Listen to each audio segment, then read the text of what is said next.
તમારા બાળકના ઉજ્જવળ ભવિષ્ય માટે સાચી પસંદગી મારુતિ ઇન્ટરનેશનલ સ્કૂલ. ગુરુકુળ કેમ્પસમાં આવેલા આધુનિક સુવિધાઓથી સજ્જ સંપૂર્ણ ઇંગ્લિશ મીડિયમ સ્કૂલ. અહીં શિક્ષણ માત્ર પાઠ્યપુસ્તક સુધી સીમિત નથી, પરંતુ બાળકના સર્વાંગી વિકાસ પર વિશેષ ધ્યાન આપવામાં આવે છે. વિશાળ અને હરિયાળું કેમ્પસ, અનુભવી અને પ્રશિક્ષિત શિક્ષક મંડળ, સ્માર્ટ ક્લાસરૂમ અને ડિજિટલ લર્નિંગ, રમતો અને સાંસ્કૃતિક પ્રવૃત્તિઓની ઉત્તમ વ્યવસ્થા, શિસ્ત, સંસ્કાર અને ગુણવત્તાસભર શિક્ષણનો અનોખો સંગમ. શાંત અને સુરક્ષિત વાતાવરણમાં તમારા બાળકને મળશે જ્ઞાન સાથે આત્મવિશ્વાસ અને સંસ્કારનું સંવર્ધન. આજે જ તમારા બાળકનું એડમિશન કરાવો અને તેને આપો સફળ ભવિષ્યની મજબૂત શરૂઆત. સ્થળ: ગુરુકુલ કેમ્પસ, કાસા, વિસનગર. મારુતિ ઇન્ટરનેશનલ સ્કૂલ, વેર લર્નિંગ મીટ એક્સલન્સ. વધુ માહિતી માટે આજે જ સંપર્ક કરો 9136 92 321 93 35 4 51. મહેસાણા પરા વિસ્તારમાં ભવ્ય રીતે નીકળી 13મી શ્રી રામ નવમી રથયાત્રા, ભક્તિ અને એકતાનો મહાસંગમ. આજે રામનવમીના પાવન અવસરે મહેસાણા શહેરમાં પરા વિસ્તારમાં ભવ્ય અને ઐતિહાસિક 13મી શ્રી રામનવમી રથયાત્રા ભક્તિભાવ અને ઉમંગ સાથે નીકળી હતી. પરંપરાગત રીતે શ્રી પરામાં રામજી મંદિર ખાતે બપોરે 12 વાગ્યે ભગવાન શ્રી રામનો જન્મોત્સવ ઉજવાયા બાદ આરતી અને સાધુ સંતોના આશીર્વચન સાથે રથયાત્રાને લીલી ઝંડી આપવામાં આવી હતી.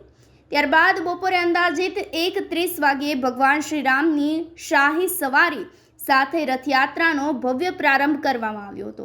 રથયાત્રા મંદિર ચોકમાંથી પ્રસ્થાન કરી જૂનાપરા, બીજી ઓળ, આ સાથે જ પહેલી ઓળ અને લાખવડી, ભાગોળ સહિતના વિસ્તારોમાં ફરી વળી અને આઝાદ ચોક સહિતના શહેરના મુખ્ય માર્ગો પર ભક્તિમય માહોલ વચ્ચે યાત્રા આગળ વધી હતી.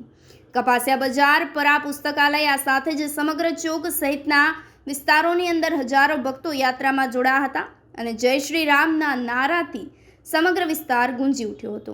ખાસ કરીને સિદ્ધપુરી બજારમાં હિન્દુ અને મુસ્લિમ વેપારીઓ દ્વારા સંયુક્ત રીતે સેવા કેમ્પનું આયોજન કરવામાં આવ્યું હતું, જે સમાજમાં એકતા અને ભાઈચારાનું જીવંત ઉદાહરણ પૂરું પાડે છે. યાત્રા માર્ગ પર અનેક સેવા કેમ્પ ગોઠવવામાં આવ્યા હતા, જ્યાં ભક્તજનો માટે પાણી, છાશ, ઠંડા પીણા, પ્રસાદની સુંદર વ્યવસ્થા કરવામાં આવી હતી. નવાપરાના વિસ્તારમાંથી પસાર થઈ જૂનાપરા તરફ પરત ફરી અને ઠાકોરવાસ થઈ અને રથયાત્રા ફરી શ્રી રામ મંદિર ખાતે ભવ્ય રીતે પૂર્ણ કરવામાં આવી હતી. રથયાત્રા દરમિયાન હજારોની સંખ્યામાં ભક્તજનો જોડાયા હતા. સમગ્ર વિસ્તારમાં ભક્તિ અને ઉત્સાહનો માહોલ જોવા મળ્યો હતો. યાત્રા શાંતિપૂર્ણ રીતે પૂર્ણ થાય તે માટે પોલીસ દ્વારા પણ ચુસ્ત બંદોબસ્ત ગોઠવી દેવામાં આવ્યો હતો. આ સમગ્ર મંદિરના ટ્રસ્ટી હિતેન્દ્રભાઈ પટેલે જણાવ્યું હતું કે આ રથયાત્રામાં માત્ર ધાર્મિક નહીં પરંતુ સામાજિક એકતા અને ભક્તિનું પ્રતીક છે. શું નામ છે આપનું અને શું કહેશો આજે રામ રથયાત્રા નીકાળવામાં આવી રહી છે? હું હિતેન્દ્ર પટેલ, પરા રામજી મંદિર આયોજિતા 13મી રથયાત્રા ભવ્ય પ્રસ્થાન થવા જઈ રહી છે. આજે આ રથયાત્રાની અંદર 2 ડીજે, બેન્ડવાજા, ભગવાન શ્રી રામચંદ્રજીનો રથ, 21 ઊંટ લારીઓ, બાળકો વેશભૂષા સાથે સજ્જ ટેબ્લોમાં બેસશે, 11 ટ્રેક્ટર, અમારા પરાના મહિલા મંડળો બધા જ 11 ટ્રેક્ટરમાં બેસશે. આ રથયાત્રા, ભવ્ય રથયાત્રાનું પ્રસ્થાન અહીં પરા રામજી મંદિર ચોકમાંથી થશે. આ રથયાત્રાને સૌ પ્રથમ તો સાધુ સંતો ઉપસ્થિત રહેશે. એમાં પ્રવચન બાદ બરાબર 1 વાગે ભગવાન શ્રી રામચંદ્રના રથ આગળ આરતી ઉતારવામાં આવશે. ધર્મધજા ફરકાવવામાં આવશે અને રથ ઉપર ગુલાબની પુષ્પ વર્ષા પણ કરવામાં આવશે.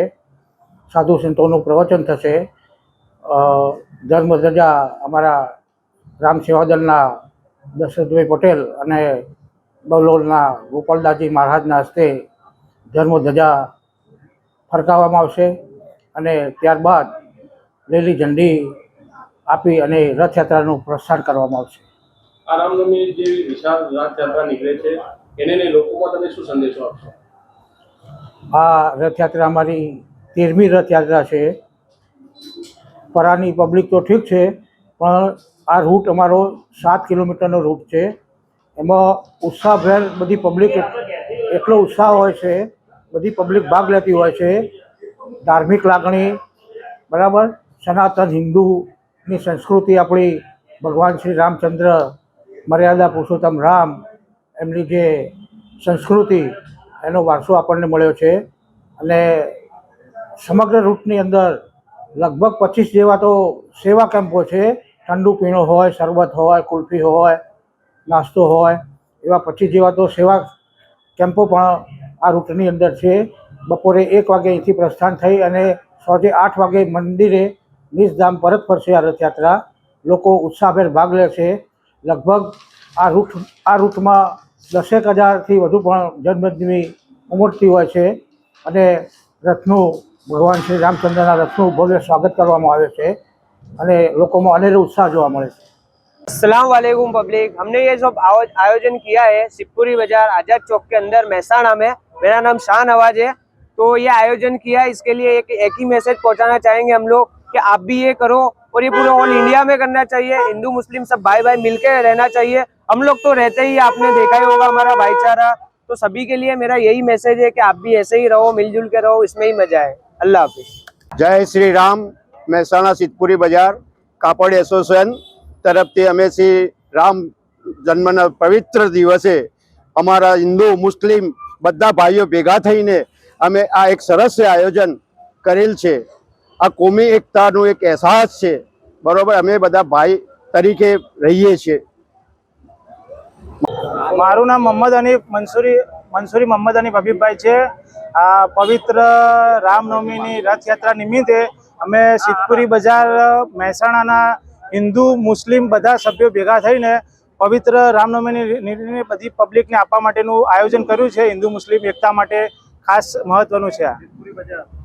શું નામ આપણું કરતા હતા? નસીમુલ્લા અંસારી. આ શુભ અવસર માટે રામનવમી કે અવસર પર અમે હિન્દુ મુસ્લિમ ભાઈ મળીને આ પ્રોગ્રામ રાખેલો છે કે જેટલા ભાઈ આવશે એમને સબને ઠંડા હાલશે અમે, બરાબર. આ સિદ્ધપુરી બજારનો પ્રસંગ છે. બીજા લોકોને તમે શું સંદેશો આપશો આ લઈને? ભાઈ हमारा भाईचारा છે, हमें सब एक भेगी છે, साथे उठे बैठे, साथे खाए पिए. આ સિદ્ધપુરી का एक नियम છે. દેશ અને દુનિયાના સમાચાર જોવા માટે અમારી ચેનલ MG લાઈવ ન્યૂઝને સબસ્ક્રાઇબ કરો અને બેલ આઇકોન પર ક્લિક કરો, જેથી રોજે રોજની અપડેટ આપને મળતી રહે. સાથે જ અમારું ફેસબુક અને ઇન્સ્ટાગ્રામ પેજને પણ ફોલો કરો.